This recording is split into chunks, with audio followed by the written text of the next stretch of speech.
Kakaibig, kakaibig, kakaibig, kakaibig.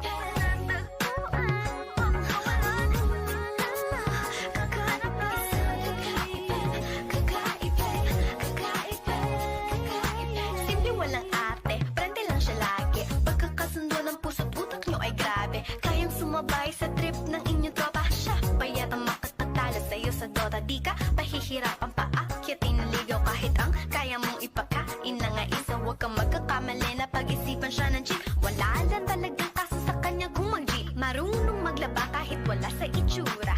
Di na niya rin kailangan papamustura. At kahit na kanino mo dali na pakilala na GGB ang lahat sa galing niya makisama. Di na nanakalat, di na mumulis ng cellphone yan. Pero magloko ka lang, lagot at mapipektasan. Oo, magaling siya makipagbiruan, pero ang puso mo'y hinding-hindi paglalaroan.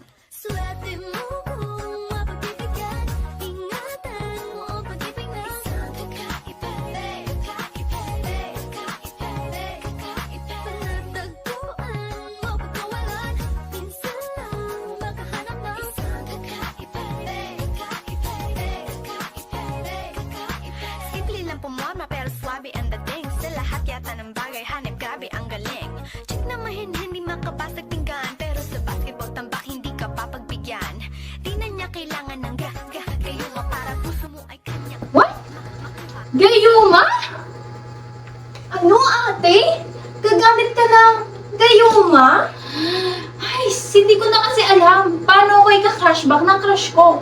Ito na lang yung tanging paraan para ma-crushback niya ako.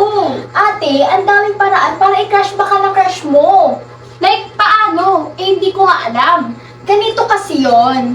Number 1 tip. I-follow back mo siya sa lahat ng socials niya. Number 2, magpapansin ka. Magparinig ka sa notes. O kaya naman, mag-post ka ng mga skills mo. Like, dancing, Ang gabi, sa bawat galaw mo ako'y nabibi. Hawak mo ang beat, huwag mong bibitawan, hanggang sa huling tugtog ng sayawan. or kaya naman, kumanta ka.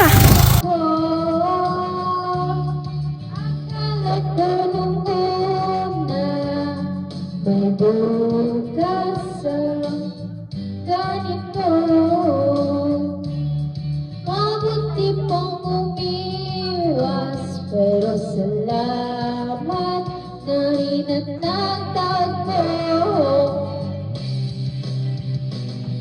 Norete, norete, norete, ang pag-asa. Cooking.